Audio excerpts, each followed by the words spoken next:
बातमी वर्ध्यातून वर्ध्यामध्ये पोलिसांकडून तपासणी केली जाते। 31च्या पार्श्वभूमीवर ही तपासणी केली जाते। कुठलाही अनुचित प्रकार घडू नये यासाठी पोलीस प्रशासन सतर्क झालंय।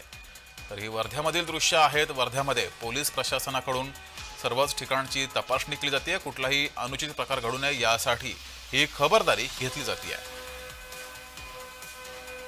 तर इथला आढावा घेतलाय आमचे प्रतिनिधी अमोल पाणबुडे यांनी। पाहूया। नवीन वर्षानिमित्त वर्ध्यातील पोलीस यंत्रणा सज्ज झालेली आहे आणि कोणताही अनुचित प्रकार घडू नये यासाठी चौकामध्ये बंदोबस्त सुद्धा पोलिसांचे लागलेले आहे। त्याच निमित्ताने वर्ध्यातील बॉम्ब शोधक आणि नाशक पथक सुद्धा आपले कर्तव्य ठोकपणे बजावताना दृश्यामध्ये दिसत आहेत। एकंदरीत चौकातील वेगवेगळ्या ठिकाणचे तपासणी करत असतानाचे बॉम्ब शोधक पथक आपल्याला दिसत आहेत।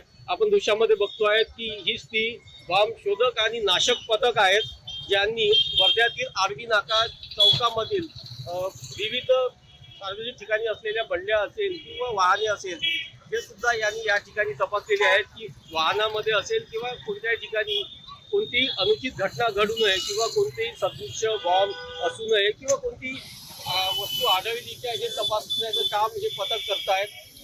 आणि जिल्ह्यात रात्रभर आणि तसेच येणाऱ्या काळामध्ये जिल्ह्यात शांतता राहावी, कुठली अनुचित प्रकार घडू नये यासाठी पूर्ण पोलीस प्रशासन खबरदारी घेताना दिसून येत आहे। प्रमोद पानगुडे, जय महाराष्ट्र न्यूज, वर्धा।